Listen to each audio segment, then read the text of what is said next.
नमस्कार, breaking news में इस वक्त की बड़ी खबर आपको बता दें कि राबड़ी देवी के आवास को लेकर विवाद लगातार गर्माता जा रहा है। बयानबाजी हो रही है और इसी बीच डिप्टी सीएम विजेंद्र यादव भी बीच में आ चुके हैं और उन्होंने कहा है कि कल लालू यादव ने नीतीश कुमार को जो कुछ भी कहा था कि सब कुछ नीतीश का ही करवाया हुआ है, ये सरासर गलत है। ये सब कानून के तहत हो रहा है और वो क्यों भूल गए हैं। तेजस्वी यादव जो ये आरोप लगा रहे हैं कि हमसे जानबूझकर बंगला खाली करवाया जा रहा है, बदले की राजनीति ली जा रही है, वो ये क्यों भूल गए हैं कि नीतीश कुमार की राज में ही वो 2 बार डिप्टी सीएम रहे हैं। यानी कि माहौल पूरी तरह से गर्मा चुका है। तो इसी पे ज्यादा अपडेट के साथ मेरे साथ मौजूद है मेरे सहयोगी हर्ष भारद्वाज। तो सर, अब तो विजेंद्र यादव की भी एंट्री हो गई है। कई सवाल दागे हैं उन्होंने लालू प्रसाद यादव के पूरे परिवार पर। बिल्कुल, देखिए, लालू प्रसाद यादव ने जो पिछले दिनों कहा था कि ये जो बंगला खाली करवाया जा रहा है नीतीश का कारनामा है, जो सिक्योरिटी हटाई गई है वो नीतीश का कारनामा है, उसी पर विजेंद्र यादव जो कि डिप्टी सीएम है जेडीयू के कोटे से, उनकी तरफ से तंज कसा गया है और उनकी तरफ से बाकायदा, जैसा आपने बताया, कि ये सबसे पहली लाइन यही बोली गई कि कहीं ना कहीं तेजस्वी यादव को, लालू प्रसाद यादव को अपने लाल के लिए याद रखना चाहिए कि लालू के लाल को मुख्यमंत्री बनाने का काम नीतीश ने ही किया था।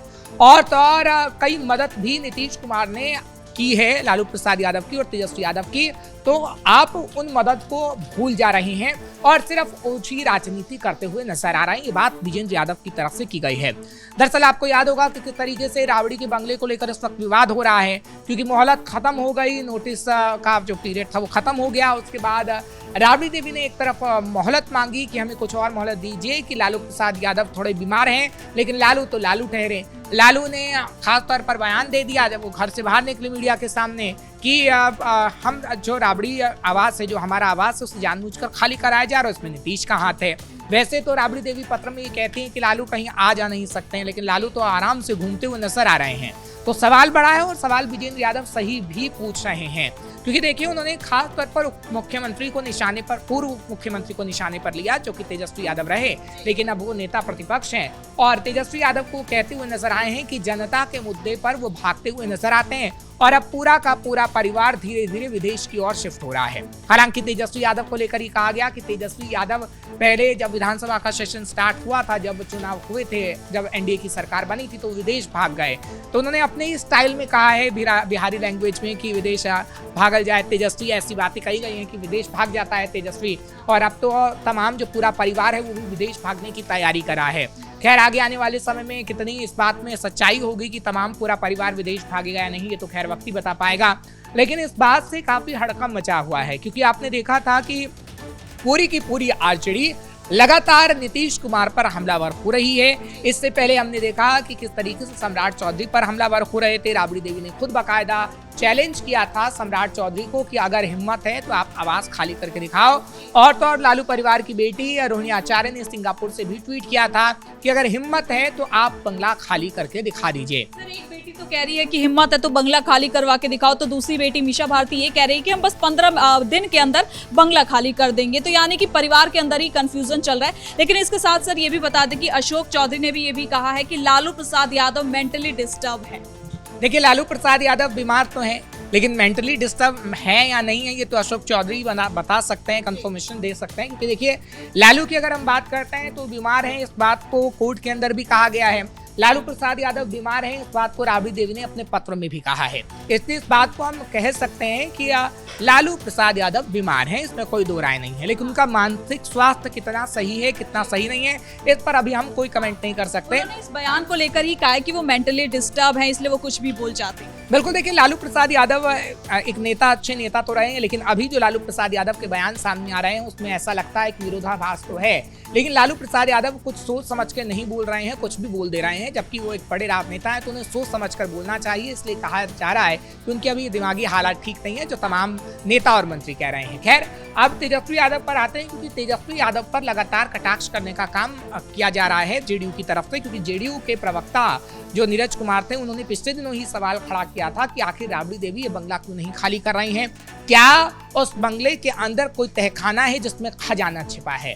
और तो और ये भी आरोप लगाए गए थे कि जब राबड़ी देवी का अल्टीमेटम पूरा हो गया नोटिस का, तो राबड़ी देवी अब वहां से क्यों नहीं हट रही हैं। क्या सम्राट चौधरी को, क्या पूरे प्रशासन को वहां पर जाना पड़ेगा, अपनी पुलिस लगानी पड़ेगी और फोर्स लगानी पड़ेगी, तभी राबड़ी देवी आवास और बंगला खाली करेंगे।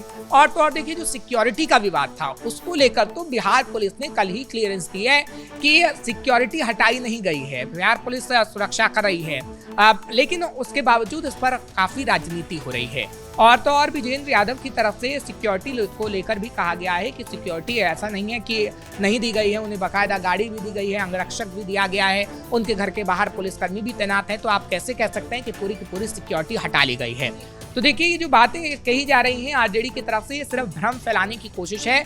लेकिन जेडीयू पूरी तरीके से क्लियर कर रही है कि देखिए, जो झूठ है किस तरीके से तेजस्वी यादव और लालू प्रसाद यादव परोस रहे हैं, जबकि इस झूठ में कोई भी दम नहीं है। लेकिन सर, आरजेडी ऐसा माहौल बनाने की क्यों कोशिश कर रही है? वो सत्ता पक्ष पर सवाल उठाने की बजाय गलत शब्दों का प्रयोग कर रही है। क्योंकि कुछ दिन पहले लालू प्रसाद यादव जब सिंगापुर जा रहे थे, उस दौरान भी उन्होंने पागल शब्द का इस्तेमाल किया था, कहा था कि सब पागल है, घृणा करते हैं। और कहीं ना कहीं इनडायरेक्ट हमला सीएम सम्राट चौधरी पर ही था। देखिए, मृत्युंजय तिवारी आरजेडी के लीडर हों या फिर भाई वीरेंद्र हों, आपने देखा है कि इतने जो बड़े लीडर कई बार जो एमएलए रह चुके हैं, वो किस तरीके की भाषा का इस्तेमाल करते हैं। और उन्होंने लालू प्रसाद यादव और तेजस्वी से ये बातें सीखी हैं, क्योंकि लालू प्रसाद यादव और तेजस्वी किस भाषा का इस्तेमाल करते हैं वो तो हमने देखा है। आपने चुनावों के वक्त नहीं देखा कि भाई वीरेंद्र ने कैसे पुलिस वालों को धमकी दी थी। और भाई वीरेंद्र की तरफ से कहा गया था कि अगर आप हम पे एक्शन लोगे या हमें कुछ भी बोलोगे तो हमारी सरकार आएगी तो जिंदा जला देंगे। ऐसी भाषा का इस्तेमाल तो आरजेडी के लीडर करते हैं। और ये एग्जाम्पल मैंने इसलिए ही दिया है ताकि जनता को ये समझ में आए, ताकि ये पता हम लगा सकें कि किस तरीके से जो तमाम नेता हैं ऐसे अभद्र भाषा का इस्तेमाल तो करते हैं। और उसमें तेजस्वी भी शामिल हैं, क्योंकि तेजस्वी भी चुनावों के वक्त अच्छा जो ऐसी भाषा का इस्तेमाल जिन्हें नहीं करना चाहिए वैसी भाषा का इस्तेमाल वो कर रहे थे।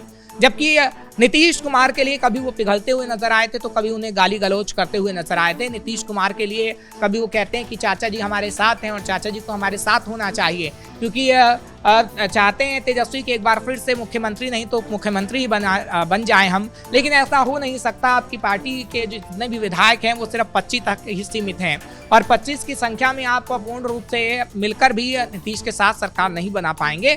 तो आपकी वो जुगत तो पूरी तरीके से फेल हो गई है। लेकिन इतना जरूर कहा जा सकता है कि तेजस्वी को अभी अपनी भाषा को सही तरीके से इस्तेमाल करना चाहिए, अमर्यादित भाषा का इस्तेमाल नहीं करना चाहिए। क्योंकि देखिए, इसमें कोई दो राय नहीं है कि बिहार के अंदर अगर बात करें तेजस्वी की, तो 2020 में तेजस्वी को लोगों ने पसंद किया था। लेकिन 2025 के अंदर इसलिए लोगों ने पसंद नहीं किया क्योंकि उनकी कुछ ऐसी रणनीति रही जिस रणनीति के कारण वो धाराशायी होते हुए नजर आए हैं। तो तेजस्वी यादव को गलती नहीं करनी है, लेकिन तेजस्वी यादव गलती पर गलती किए जा रहे हैं और जेडीयू उसका फायदा उठाने की कोशिश कर रही है, एनडीए उसका फायदा उठाने की कोशिश कर रही है। और जो विजेंद्र यादव का बयान हमने दर्शकों को बताया कि किस तरीके से उन्होंने बयान दिया है, तो उन्होंने तेजस्वी यादव पर कटाक्ष किया विदेश को लेकर कि वो विदेश भाग रहे हैं। तो राबड़ी देवी पर भी कटाक्ष और लालू प्रसाद यादव पर इसलिए किया गया क्योंकि वो कहीं ना कहीं गलती कर रहे हैं। लेकिन इन सारे विवाद के बीच में जो केंद्र में है, जो चीज सेंट्रिक है, वो है बंगला। और कल ये भी खबर आ रही थी कि बंगले के अंदर कुछ हलचल देखने को मिल रही है। हो सकता है कि सामान शिफ्ट किए जा रहे हैं। तो क्या कब तक ये बंगला खाली होगा, क्योंकि इसको लेकर ये पूरा विवाद है। बिल्कुल, देखिए, बंगले को लेकर खबर जरूर थी कि वहां से सामान निकल रहा है, क्योंकि कुछ इको वैन्स वगैरह देखी गई थी जिसमें कहा गया था कि बंगले से सामान निकाला जा रहा है। लेकिन इस बात में कितनी सच्चाई है ये तो वक्त ही बता पाएगा, क्योंकि अभी कोई ऐसे फुटेज सामने नहीं आया है जिसके आधार पर यह कहा जा सके कि राबड़ी बंगले को खाली कर रही है। लेकिन राबड़ी देवी को बंगला खाली करना ही होगा, इसमें कोई दो राय नहीं है। और मीसा भारती का जिक्र आपने किया कि मीसा भारती कह रही है कि 15 दिन में हम बंगला खाली कर देंगे। तो ये कहा जा सकता है कि जो कौटिल्य नगर वाला उनका बंगला है वो रेडी हो रहा है, और कहा जाता है कि 10 से 15 दिन अभी रेडी होने में उससे लगेंगे, क्योंकि अब मलमास खत्म हो चुका है। तो राबड़ी देवी का पूरा परिवार वहां पर शिफ्ट होगा, ऐसी खबरें हैं। फिलहाल कब तक वो शिफ्ट होगा इसके बारे में नहीं कहा जा सकता, लेकिन इतना जरूर है कि 10 से 15 दिन जरूर लगेंगे। तो कुछ काम रह गया है, जैसे वॉशरूम का कुछ काम है या फिर चबूतरे का कुछ काम है, ऐसे काम हैं अभी जो उस बंगले को लेकर रह गए हैं, कौटिल्य नगर वाले बंगले को लेकर, और इसलिए 10 से 15 दिन का समय लग सकता है। लेकिन सवाल है कि क्या 10 से 15 दिनों के अंदर अंदर ही प्रशासन खाली करवाता हुआ राबड़ी का बंगला नजर आएगा, क्योंकि डीएसपी पिछले दिनों पहुंची थी राबड़ी देवी से, जब राबड़ी देवी ने सम्राट चौधरी को चुनौती दी थी कि कुछ भी कर लीजिए हम बंगला खाली नहीं करेंगे। और डीएसपी जब पहुंची तो उन्होंने बाकायदा संवाद किया राबड़ी देवी से कि आपको कहीं ना कहीं इस बंगले को खाली कर देना चाहिए, लेकिन राबड़ी नहीं मानी और तुरंत ही उन्होंने 2 घंटे बाद खबर आई कि एक पत्र भेज डाला है। फिलहाल 10 से 15 दिन की और मोहलत होगी नहीं होगी, और क्या राबड़ी इस 10-15 दिन में ही बंगला खाली कर देंगी जब वो शिफ्ट होंगी, खैर ये तो वक्त ही बता पाएगा। लेकिन खबर जो हम बड़ी बता रहे हैं कि जेडीयू ने एक बड़ा मुद्दा उठाया है और पलटवार किया है, और इस पर कहीं ना कहीं तेजस्वी का जवाब भी जरूर आएगा। बहुत धन्यवाद सर इन तमाम जानकारी के लिए। तो कुल मिलाकर आपको बता दें कि आरजेडी की तरफ से जिन भाषाओं का इस्तेमाल किया जा रहा है और जिस तरह से पूर्व मुख्यमंत्री नीतीश कुमार को टारगेट किया जा रहा है, उसको लेकर अब डिप्टी सीएम मैदान में उतर चुके हैं और वो कहीं ना कहीं पूर्व मुख्यमंत्री नीतीश कुमार के फेवर में बात रख रहे हैं और कह रहे हैं कि आरजेडी जो कुछ बयान लगा रही है वो सरासर गलत है। तो फिलहाल के लिए ब्रेकिंग न्यूज में इतना ही। कैमरा पर्सन अशोक भारद्वाज के साथ मैं सृष्टि शाह।